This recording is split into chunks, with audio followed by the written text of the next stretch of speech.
Welcome to the Scene Snob interviews with your host, Mick Manhattan. Please like and subscribe to our channel and follow us at the Scene Snob. Welcome, everybody, to the Scene Snob interviews. I am your host, Mick Manhattan, the Scene Snob, back again, and I am joined today by Itai Guberman, filmmaker extraordinaire right out of Australia, joining me from Melbourne. So, Itai, I'm so appreciative that we could get this done and that you came on the show, man. Thank you so much. You are thanks for the invite. Happy to be here. Absolutely. You are Mr. Jack of all trades when it comes to the film industry. You are a writer, producer, director. You do the whole thing. Well, jack of three trades then. Well, these days, especially with 2020, I mean, that takes your crew too. So everybody's just kind of handling it. I'm not quite a jack of all trades. Unlike a lot of filmmakers, I'm actually not technical. So, anything to do with the technical side of things, I'm just too old school for that. Okay, so let's start, like any good tale, let's start from the origins. How did you get into filmmaking? How did I get into it? I've always been into film, more as a viewer, but also a little bit of a historian, I guess, back then, because I was young, but I watched a lot of films that were older, really took a liking to it. And yeah, just I knew all the directors, all the actors, all the movies, all the lines, most of which have been forgotten by today. But yeah, I've always been drawn to it. I think it's been sort of put into my brain that it's not really a wise career choice. So I kind of never thought about actually doing it. I did write short stories, stuff like that when I was younger.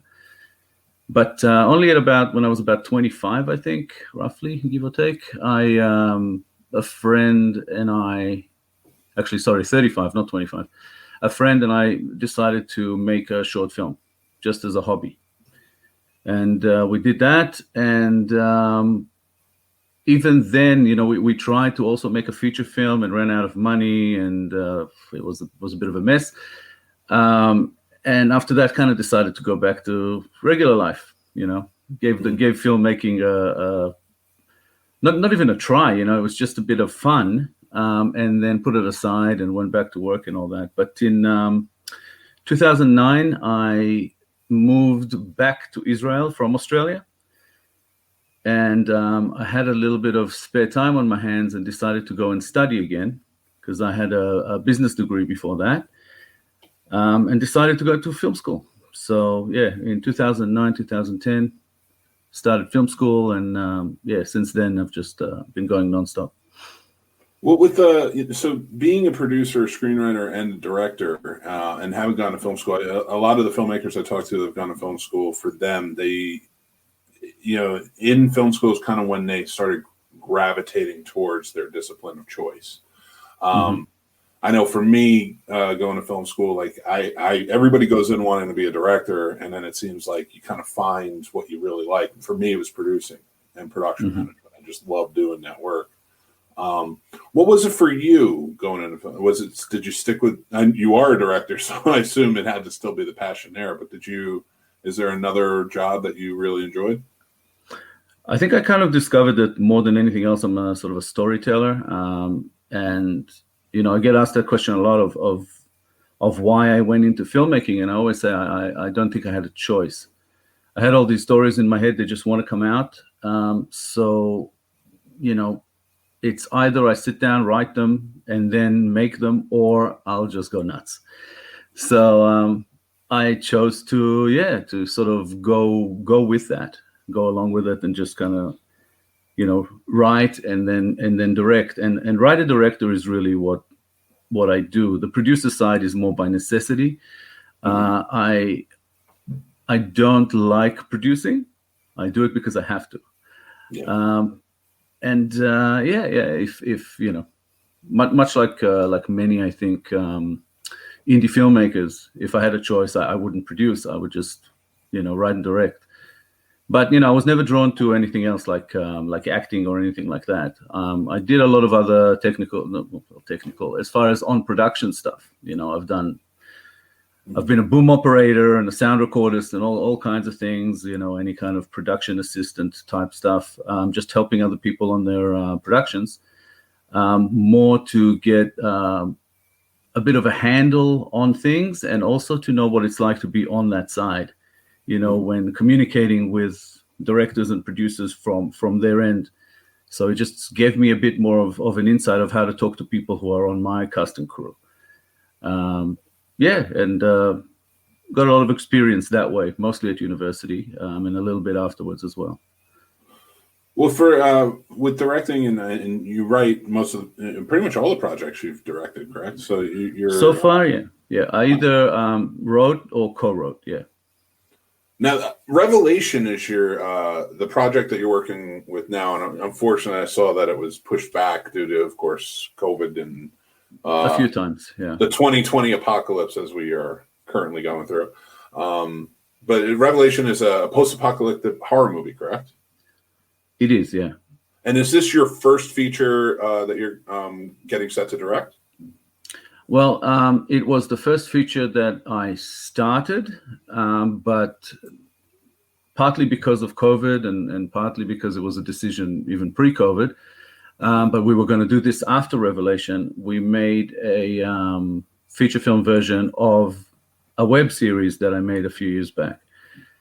We basically collected a lot of material that we had that we didn't use for the series, plus material from the series, plus other things we added, and we made it into a feature film, and that's in post-production, almost completed at the moment. So yeah, so that will probably be my first feature, I guess. And because I have to say it, because like I said, I'm from New Jersey, and the boss is the boss. The name of it is the Bruce Springsteens.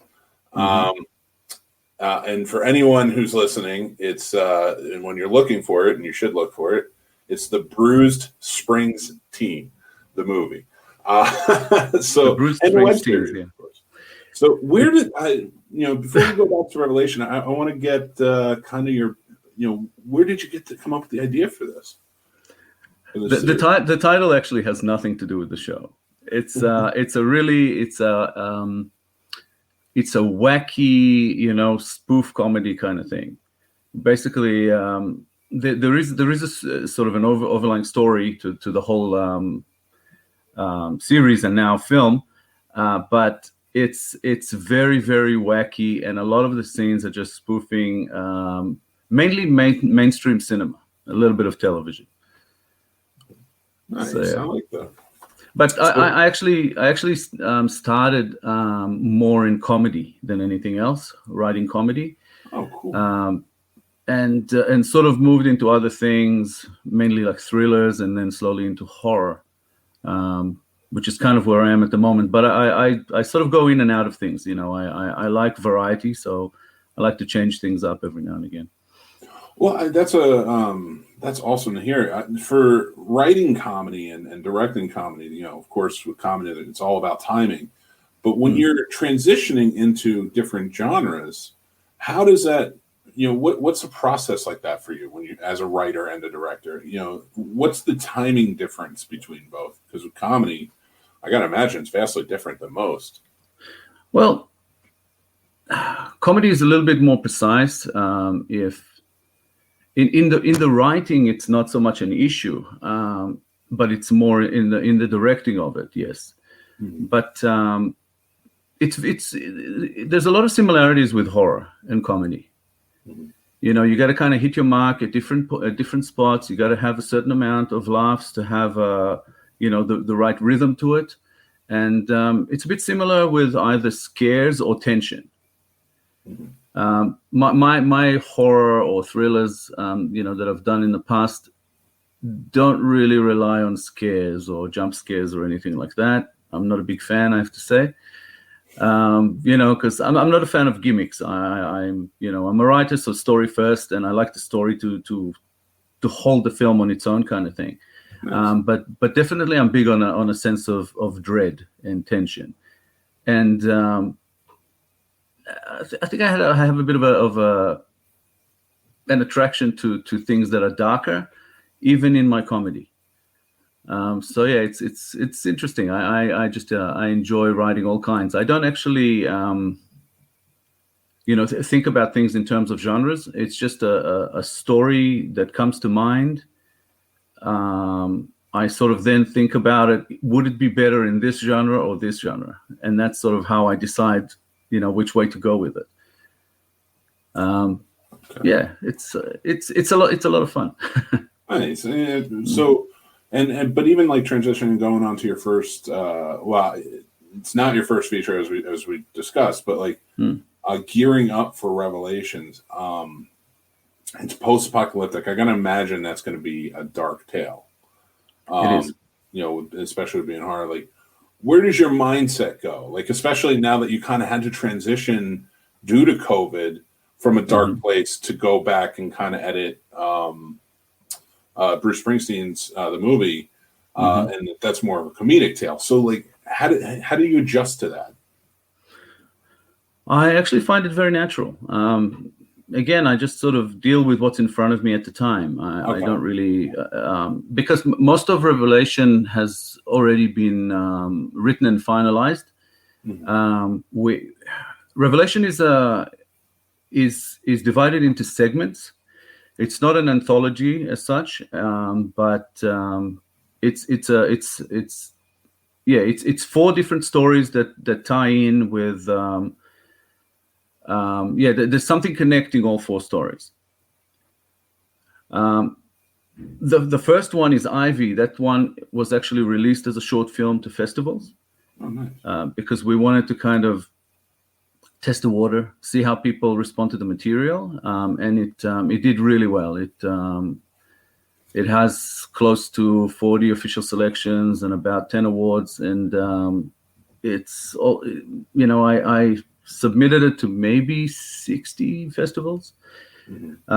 So a lot more than my other films, but still not as much as generally people do now with these types of films. But after about 50 of them, I sort of realized, okay, I have my answer. People do enjoy this kind of material, and went on to shoot the next segment. So we did that actually quite a while ago now. I think in 2018 we shot the second one.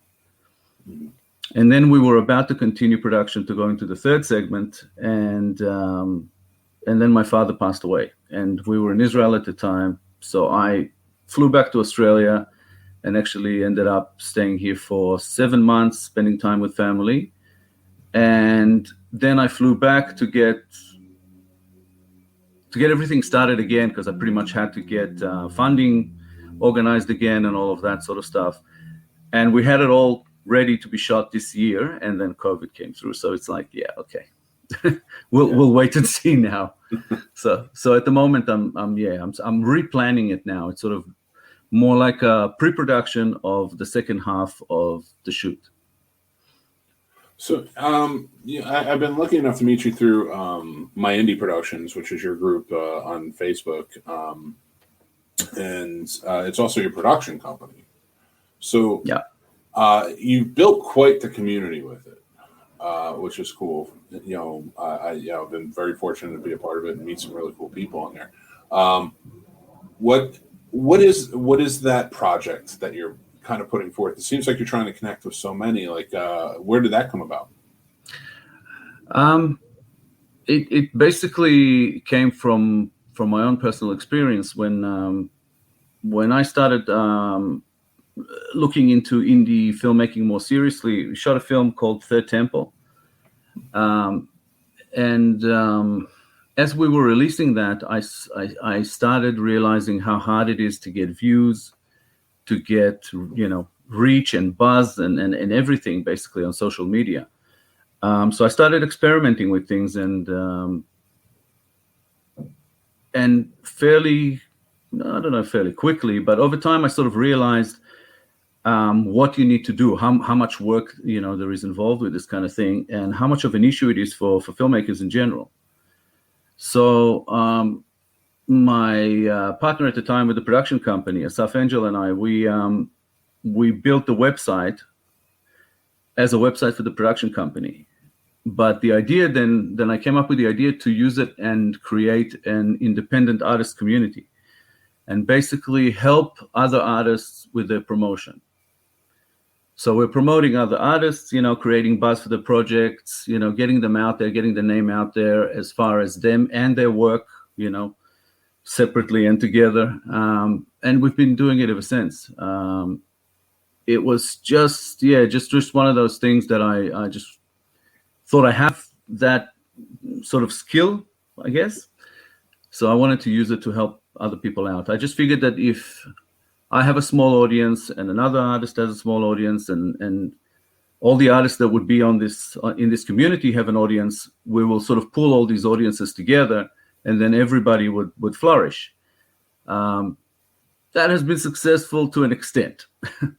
It doesn't quite work that way. People do still feel like they need to compete with other filmmakers. There's a lot of negative stuff going on in the background, but also a lot of positive stuff. So it's been, on the whole, it's been great.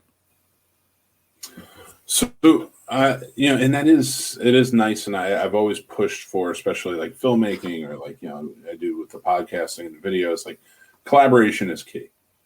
I think too many kind of come in with the mindset of, it's kind of a competition, but it really isn't. It's like, you got to collaborate. And I like that. I like that you're building that. You're building out that collaboration. So how has that, through 2020 and everything going on, how's that positively affected you? Like, have you met a lot of good people to collaborate with? Definitely, yeah. Quite a large network. Mostly in the US, cool. which is funny because I am from Israel and from Australia, and my audience is in the US. Most of the support has come from there. Some from Canada and a little bit from Europe, the UK, mostly. But Israel and Australia, not so much.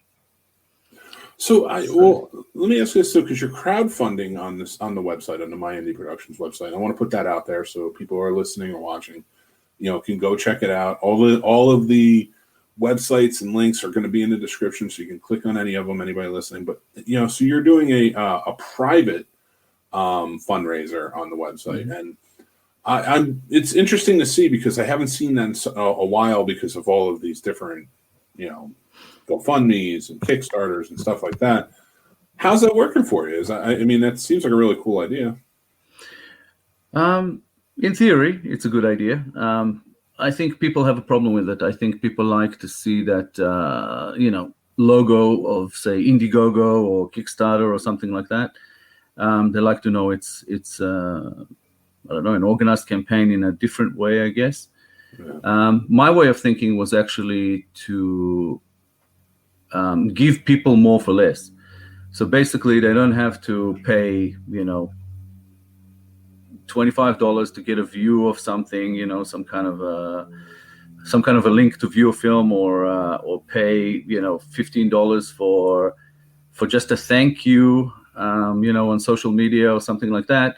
I tried to basically give them more, and for less. I had Ivy on for a couple of weeks as part of this campaign, and charged $6.99 to view it, and also gave people, a thank you on Revelation, a thank you credit in Revelation on IMDb, and social media shout out. For that kind of package, on most crowdfunding websites or platforms, campaigns, you pay a fair bit. Mm-hmm. Here, that wasn't the case. It was, $6.99. But not that many people, not as many as I hoped for, I guess. And now what I'm doing is basically we have a store, myindiestore.com, mm-hmm. where we sell all My Indie Productions merchandise, and there basically any purchase will get the same stuff. They'll get the thank you, credit on Revelation and on IMDb, and the social media shout out. No more Ivy though, that's gone. Well, I will say this, just looking through it and seeing everything, you got some cool stuff on there. Cool hats, cool sweatshirts, t-shirts, coffee mugs, which I'm a big coffee mug mark. Mm-hmm. You got coffee mugs. I'm always all about them. You got some really cool stuff on there. So like everybody go check this out and support indie filmmaking. That's what it's all about. My Indie Productions is where to go. Let me give the full website. I know it's in the links, but myindieproductions.com. Yep. So now it's when you're, I want to get more to the creative side of things, especially for you, from a directing standpoint.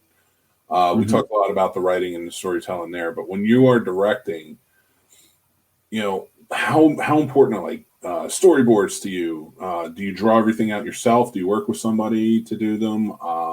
Like, how do you visualize when you get out there? I know some people go out with the still photographer and just try to get pictures of it and everything. Well, personally, I do a lot of that in my head in a way before I even write the script. I need to see the film in my head from start to finish before I sit down to write it. I'm not one of those writers who goes on a journey, and the characters go wherever they go, and the writer doesn't know the end before he gets there. I know the end. I know exactly, what the film is supposed to look like. Otherwise, I don't think I'd write it. I would feel like it's a bit of a waste of time in the way that I work. But after I do that and I have a script, I generally would work with the producer and start. When location scouting, I usually take a lot of photos because I factor those into a storyboard type of situation. Later, when I hire a cinematographer, I would do most of that with the cinematographer. We would look at the location photos and also work out, all the camera angles and map it all out. Because with any production, planning is key. If you're not prepared, there's gonna be problems, delays and all kinds of stuff. The more prepared you are, the better. A lot of people like to wing things as well, with scripts. Let's improvise. No, let's not. Learn your lines. But I'm also very collaborative in that way, also with the cinematographer and with actors. When they have ideas, I will always listen. And my way of compromising is usually to shoot both. My way and their way, and then when in editing, we'll see which one works best. It's the safest and it's actually less time consuming than talking about it on set. Yeah. I prefer to it's like it's an interesting idea. It might work. Let's just shoot it. We shoot that. We move on. That's sort of how I work. I have to say, so far I haven't gone too deep into storyboarding in the way, with using different programs and stuff like that. And I do come prepared, but it's all sort of sketched out, sometimes by hand. Sometimes it's more about camera angles than anything else. But we always know how we're blocking the shots and how everything is going to be done. Okay. So nice. I'm a planner that way. I like to play it safe when it comes to. That's smart. I mean, there's so much money involved. Yeah. Alfred Hitchcock was the greatest, one of the greatest of all time, and he said, like, if I die, my rap book you can film the same movie that I wanted. Like he was that meticulous in planning. So I think that's a great thing, and especially coming from a standpoint of like somebody who loved production management and producing. Like any director saying that is just a breath of fresh air, I think. Yeah. I think that's how it should be, because even though it is an art form and all, it also has to be looked at as a business, because a lot of the time you're playing either with other people's money or with your own. And I use the word playing, but you really can't play around with that. No.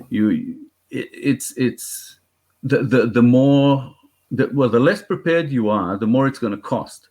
Mm-hmm. So that's an issue for me. I would prefer to keep the budgets as low as possible. I always get that question, if somebody gave you $10 million to make a movie, what would you do? And I said, well, I'll make at least 10 movies.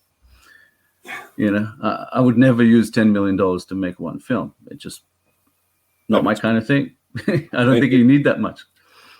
Yeah, I mean, that's a great way to put it. And I mean, but that also goes as a testament to, like you said, your planning. Like, I know what I need for this. So, and that's always good to have I think for the creative side too, like when you're out there and you're rolling and you're just working with the actors, there's no downtime. Like it's bing, bing, bing, got what I want, and then go on to the next. I love that.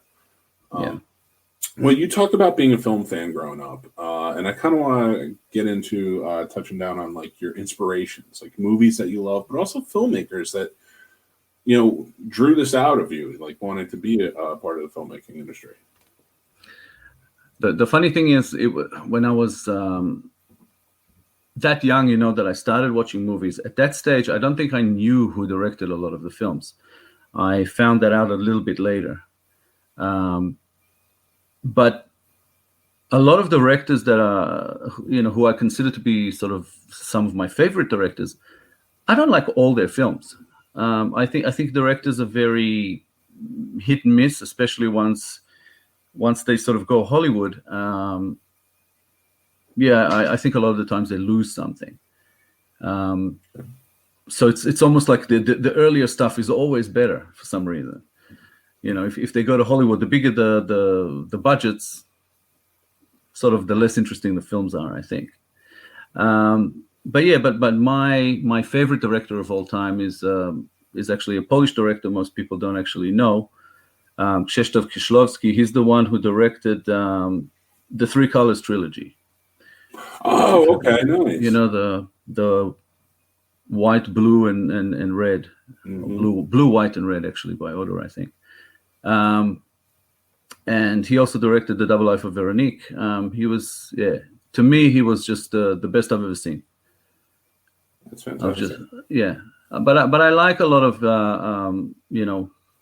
other directors. Over time, I've been influenced by a lot of European films, a lot of westerns, a lot of comedy, a lot of horror. George A. Romero, Night of the Living Dead. When I saw the first one, the original version in black and white, it just blew my mind. It was, I just fell in love with it straight away. I was 8 years old, and all the other kids who watched it with me had nightmares, and to me, it just gave me more ideas. It's like, oh, you can do this, I have a strange relationship with horror. Actually, it doesn't scare me because I'm well aware the whole time that I'm watching a movie. This isn't real, and something that isn't real is never going to scare me. Yeah. It doesn't matter how drawn I am by the film. I like that feeling that it draws me in, but it doesn't really scare me. But I do find it very, very interesting. And Night of the Living Dead was the one that got me started in that direction. Before that, I was more Sergio Leone westerns, very, very much into that. Mel Brooks comedies, love that stuff. Yeah, and you said starting out in comedies. I mean, Mel Brooks is going to be. I mean, he's one of the greatest of all time, probably the GOAT, when it comes to directing comedies. No doubt, yeah. Those are some great pulls. So was there, I know talking to a lot of filmmakers too, like there's like a scene or, something that just sparked it. It was like, I need to give this feeling to other audience members. Was there a scene in a movie that you remember that, like, when you saw it as a kid or something, or whenever age? I think it's a process. I think it's a lot of scenes, okay. A lot of scenes that stick in your mind, kind of take you places, and if they stick with you over time, they develop into other ideas. My favorite film of all time is The Magnificent Seven, the 1960 version, John Sturges. A lot of scenes in that film, especially some of the death scenes of the members of the Magnificent Seven, really stuck with me. And that's one of the things that I always remember, that if you make a death scene memorable and it doesn't look contrived, it's just amazing. It just sticks with you. I can tell you exactly how each main character anyway, died in that movie. And each one of them is interesting. It's its own story, Also, one of my favorite films also has an amazing death scene is Blade Runner, like Tears in Rain. That was definitely, like Rutger Hauer, that was one of my favorite scenes in all of cinema. I watch it today, it still gets me. Yeah, other films were like The Warriors. Oh, love the Warriors. You know, when I saw that film, it blew my mind as far as what you can do to come up with ideas and how to kind of meld genres together, and because it's like a sci-fi film that isn't sci-fi. You know, it's futuristic, but it's not really sci-fi, and it all happens in New York. Yeah. You know, and it's like, who came up with that and why and how? And they actually made that happen. So it's amazing. Yeah. I love that too, because you're right. It is almost sci-fi-esque with like all the different groups that they're, running into, and By definition, it is. Yeah. Yeah, and that's actually, that movie has my favorite scene song combo. Now, I'm not saying it's the best of all time, but like there's the ending when Joe Walsh is in the city starts playing, and they're walking on the beach. There's something about it. That's my favorite. I go to it every time I think about like music and movies and like how it enhances a scene, and that song just like really made that ending in that movie just like pop.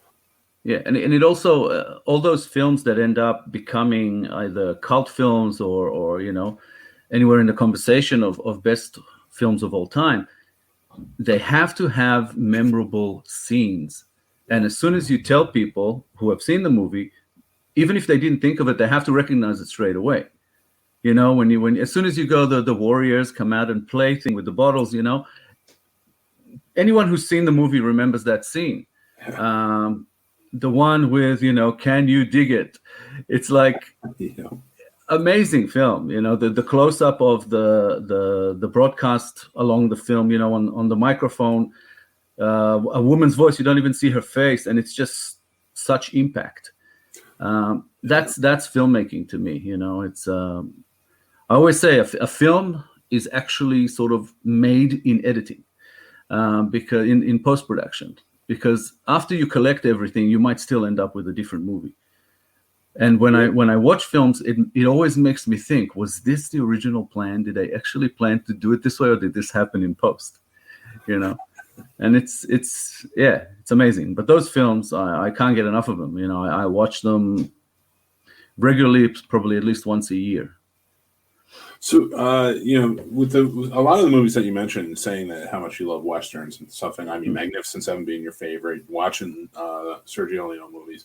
And, I mean, you can even, as much as we kind of compared it to sci-fi, The Warriors is also very much a Western movie, trying to get through. Yeah, and it just kind of... A little bit of the Wild Bunch kind of thing, yeah. Yeah. Oh, yeah, 100%. For you, though, and especially being in Australia... Is Western, like, are you chomping at the bit to direct the Western? No, actually, not at all. No, I have one idea for a Western, and it's it kind of mixes with another genre, but I'm not quite settled on it yet. I try to avoid anything that is kind of like a period piece. Okay. Because for indie, it's costly, to make everything look like it happens in another time, and at the moment, it's not that I don't want to go there. I just can't afford to. I have to keep my budgets at a certain range, so I try to avoid things like that. I have ideas, but I have many ideas actually that it's not a Western, more like a war film. But I don't know when and if I'll get to make that one. It will sort of depend on how well Revelation does, I guess. Well, I mean, I completely understand that. But then hopefully one day we will get to see a Western from you, whether it's a horror Western or even a comedy Western. I mean, we need more of those since Blazing Saddles. But we talked about in the past, kind of growing up, who were your inspirations. But now I'd really like to hear who are some maybe newer filmmakers or newer films that you're following. Maybe some recommendations or something from you. Well, Paul Thomas Anderson, to me, is probably the best director alive right now. I haven't seen anyone who is a better director than P.T. Anderson. It's maybe in some cases it's a little bit close, but not quite. I'm also a big fan of the Coen brothers. I like almost everything they do. Another one would be probably Denis Villeneuve. The thing is with Denis Villeneuve, I thought that the Blade Runner sequel was completely unnecessary. I don't know why I don't know why it happened. I like it. It's pretty, it's beautiful to watch, but a lot of the decisions in there I felt were very forced. And it does not really do justice to the original that, is in my top 5 all-time films. Easy, maybe top 3. So, it's a tough one. But Denis Villeneuve also made a film called Enemy in 2013, and that's one of my favorite films of all time, top 10. Yeah, that's a beautiful movie. It's crazy good. And it's just sort of in my sort of wheelhouse because it's all built on subtext, and I love subtext as a writer. Any film that doesn't have subtext to me is a little bit of a waste of time. So and a lot of films don't. So yeah, but yeah. These days it's a little bit like that. I like Ari Aster as well. He's done some interesting things so far, but still young. But in general, I am not a huge fan of filmmaking, of films that come out these days. A lot of them seem lazy to me, and mostly in the script writing area. I was just talking about a review that I wrote a couple of years ago, maybe, of A Quiet Place. Mm-hmm. And I like the film. It's a good film. It's well directed. It's well done. Technically, it's flawless. But some of the decisions that are made by characters that basically make that whole story happen are so suspect. It's like I couldn't go along with it. It just takes my suspension of disbelief, throws it out the window, and then I have to force myself to kind of watch differently. It's very difficult to watch a film. If you've obviously seen it, yes? Oh yeah, absolutely. Yeah. So for anyone else watching, spoiler alert: if you haven't seen them, go away for 5 minutes. Well, there's a very strict rule on the Scene Snobs. If it's older than 2 years, spoilers be damned. You're allowed to talk. Well, it is. I think just there. It's on the cusp. Yeah. But I like to give spoiler alerts anyway. The thing about that one is in the opening scene when the little boy gets taken, you just kind of think, if you are parents and you live in that world and you know exactly what's happening, so you have this plan on how to do things, why would you not protect your little child and leave the child behind to be last in line, and not keep an eye on them? To me, they had it coming. And I watch it and I'm thinking, yeah, the parents are to blame that the kid died. But it's like, how can I keep watching that film? From that point, it was kind of lost on me. I kept watching anyway, and the film did improve. But the premise of the film really depends on that scene. And it's like, yeah, okay. Yeah, and actually, if we can get into that a little bit, because I would love to hear your opinion on this. I was talking to a friend of mine about that scene, that very particular scene, and I said it's unbelievable, like you're stating, and but not even for the kid being all the way in the back. That doesn't make sense to me. But I can let that go. That's a suspension of disbelief. I can just let go.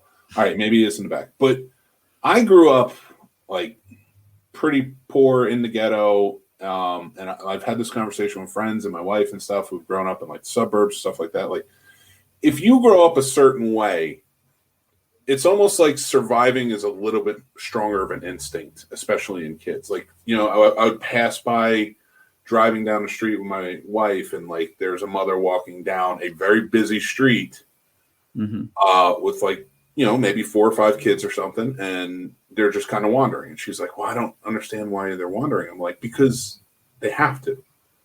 Maybe she doesn't have a car. Maybe she's walking to the bus. But the kids have to. We had to do that growing up. So I was like explaining to her, I was like, we knew not to get in the street. Like we knew like this is how we live. This is how you have to travel to survive almost. And that scene for me is, if you're in this world for even a year, 2 years, maybe, this kid knows not to put the batteries in the thing. This kid knows not to grab a toy that makes noise. Mm-hmm. And for him to stop to put the batteries in so he can play with something that makes noise on the road, that's what makes no sense to me. It's not going to happen. See, I was the other way around. I was kind of almost willing to let that go because it's a little kid, but because the kid gets taken, so the kid is lost in that in those first few minutes. Yeah. But the parents stay, and you get to know characters, and you go, if these are the two parents that I'm being shown here, there is no way that they would have walked like that with their kids. One of them would have been in the front, one of them would have been in the back, and they would have kept an eye on him at all time. That little kid would have probably been on the dad's back. He wouldn't have been walking. And that I do agree with. And I just think that's just, to me, lazy filmmaking. Because they kind of went, look, we have to make them take the kid because that's the story goes. So we'll put him in the back. It's like, he could have been taken from any other spot. Yeah. It doesn't matter, because they go after the noise. Why did he need to be in the back? He could have been in the middle, and they would have taken him and not the others because they wouldn't have heard the others. Actually, I think it would have added a layer to it if he was in the middle, and like maybe the two older kids were on either side, in front and back. And once they heard the noise, they kind of just reacted to move away from him. Yeah, they froze or something like that. But you can easily take out the batteries and the sound of the toy in that just by he took a toy, he dropped it on his foot, and maybe said, "Ouch." Yeah, but if I wrote that scene, I would write the kid in the middle. For whatever reason that the noise was made, I would have the two other kids run towards him, but the parent in the back and the parent in the front hold them back. Because they knew that the little kid is lost, they didn't want to lose all three. Now that would be consistent with the characters and the film, but nobody thought about it in this production that was, however many millions of dollars. They couldn't, put that together. That upsets me, and I start watching a movie, and I'm actually like angry at the screen. I'm like, okay, right, why not make this a perfect film? Why make it a good film? And again, it had to kind of redeem itself. And at the end, there's also, there are other scenes where, the decision making is very, very suspect. Yeah, I mean, there's a lot. The only thing I kind of at the end of the film, because there's so much kind of chaos going on, and they're fast thinking, I can see mistakes being made in that sense. But I love what you just said.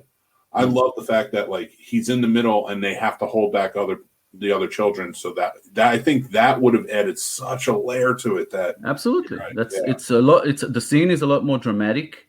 It's already more interesting.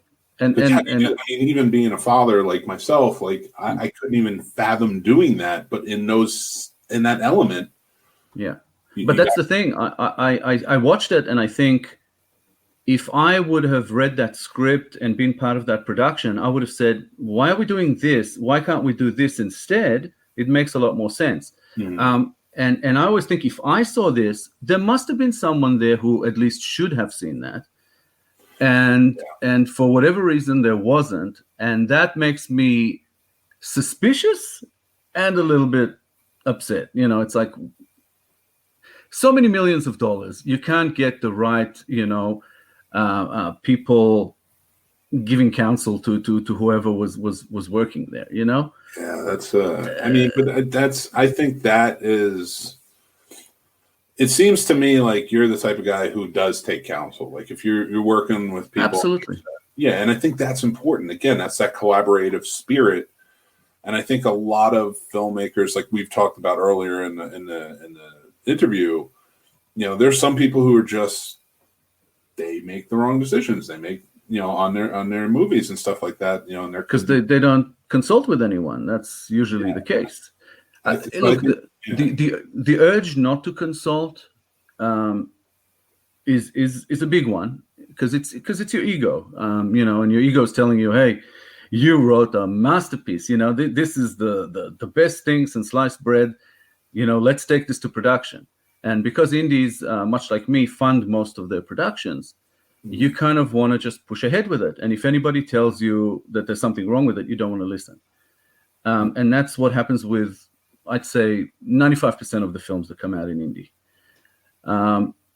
But when I write a script, I think, yeah, it's ready. Let's go to production. But then what do? I sort of stop myself and go, hang on a second.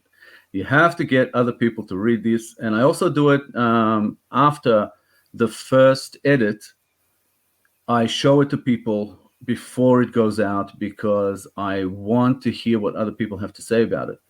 Nice. Once you've locked it in and it's released and it's out there, and it's too late. And a lot of people show me their films and sort of say, have a look at this, tell me what you think, but the film is finished, it's already done. And I said to them, do you really want to know what I think? Does it really matter now? Because there's going to be some positive, but there's going to be a lot of negative. And again, for me, it's feedback, it's a learning experience, but I know people don't want to hear that. So I tell people, show me what you've got before you go to production. Show me what you've got before you release the film. If it's after, I'll give you a pat on the back and say, great work for getting it finished. That would be like my baseline, and I would sort of go from there. How much do you want to hear? How much do you want to know? Because it's a tough one. People really don't like feedback. It's ego is a massive thing in filmmaking, in arts in general. If people could let that go, we'd have a lot better films out there, for sure. I 100% agree. I mean, even doing this and controlling a channel of 13 shows, like I have to be adaptable. I have to be able to talk to people and get feedback, and not in a way that's, well, you don't like what I'm doing, I'll just press on. Like, because if I'm doing that, I'm not giving the audience that's feeding me back the information.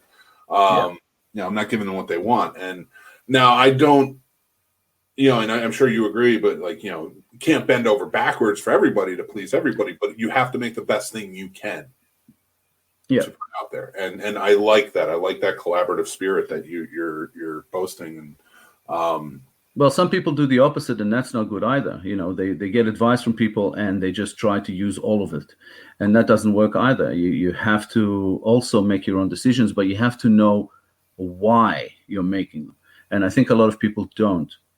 They don't know why they make certain decisions in film. It's just because, and not everybody has the right, instinct, intuition, when it comes to filmmaking.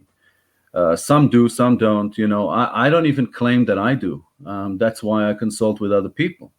Whether I take their advice or not is another story. Sometimes I do, sometimes I don't. But it's just it's a really problematic area, I think, in filmmaking, and probably, like I said, in arts in general. But it's it's a tough one, because you don't want to criticize people, you want to encourage people. At the same time, there is just so much work done in indie, so many films out there, and so much of it is terrible, and some of it is good, and some of it is great. And I just hope and wish there would be more of that, good to great stuff. But today, so much talk about equipment and about things that don't matter. People concentrate on whether it's virtual effects or practical effects, and I'm like, look, I personally prefer practical effects. I use a combination usually. I start with practical, and whatever we can't reach with practical, I go virtual effects, VFX. But who cares, It's all about the story, and it's all project specific as well, and it's script specific. You use what you have, you use what you can to make your film the best it can be, not just to make it. And to me, if I have to defer to other people, to make a better film, I'll do that. I mean, at the end of the day, my name is on that thing, as writer, director, producer. Generally, that's the name that appears on the promotional material without the other, cast and crew. Well, no, cast, yes, crew, no. But, my name is there first. I'm basically the one who's going to get either the praise or the criticism. Mm-hmm. When criticism comes, I take it all. I say, yep, that's on me. That's whether I agree with it or not, because I'm the one who makes the final decisions. When it's praise, I try to share it around and and give credit where credit is due.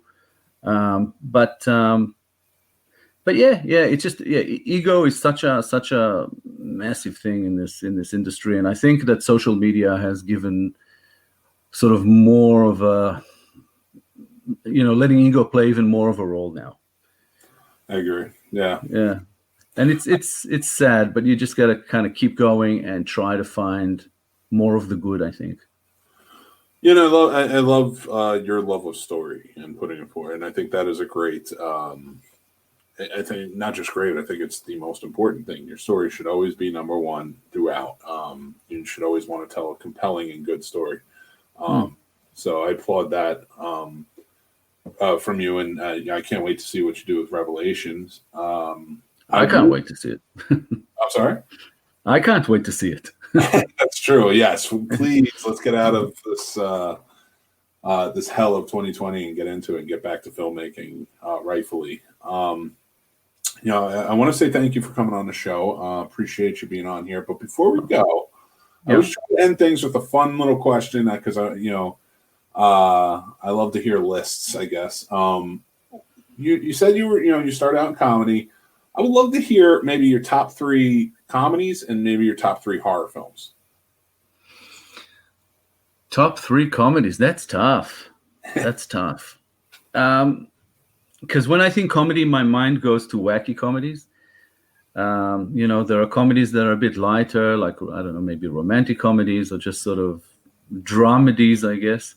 But yeah, my brain goes straight to the wacky stuff, and there's way too many. But Young Frankenstein is one. Nice. And when you talk about horror, it's to me it's the best horror comedy of all time. The close second as far as horror comedies is Shaun of the Dead. So good. Yeah, but a big comedy for me, like I love all those, Top Secret, airplane type of films, History of the World, Part 1. But the one that has been most inspiring for me when I write comedy, especially when I wrote the Bruce Springsteens, is Anchorman. Nice. Yeah, it's that kind of wacky that I like, So I probably named a lot more than 3 there, but yeah. There are more that I probably can't think of at the moment. I only asked for 3, but that's fantastic. Yeah. As far as horror goes, I don't know if it's my favorite necessarily, but I think it's the best horror film, most iconic to me, because I've seen it influenced so many other films in different ways. But that's Carpenter's The Thing. Nice. I think it's the best horror film of all time. A lot of people would argue that it's sci-fi, but I think it's horror. But yeah, it's also sci-fi. I would not argue in any way. But that's probably to me is the best. And again, like I said about filmmakers, Carpenter's films to me are very, very hit and miss. I'm not a big fan of Halloween. I know it's almost like sacrilegious to say, but there's no story there. The character is empty. And it's the coolest thing about Halloween is the character, but there's just no motivation there. It's I watch it and I think it's a bit pointless. But other horror films I like one of my favorites. That's one that I argue is a horror film. Most people say no. Is Predator. Oh, so good. I think it's a classic monster film.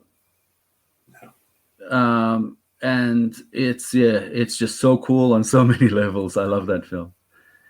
I love Hereditary, of the more recent films, and I do like the direction that a lot of the horror purists don't like, that horror is going into, where it's sort of a lot more psychological, sort of meta horror. I really do enjoy those kinds of films. Nice.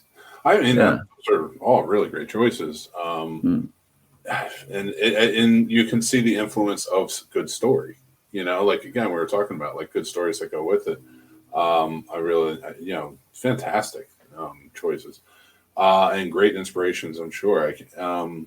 So this has been awesome. I mean, this is going to be indie filmmakers need to watch this and learn more from you, because you've offered up some fantastic advice during this interview. Thank you so much. My pleasure. Thank you for having me. It's really been a lot of fun. And everybody watching, please, go out and support myindieproductions.com. Support Revelation. It's very important. Always, we are huge on fostering indie spirit. Supporting indie filmmakers along the way.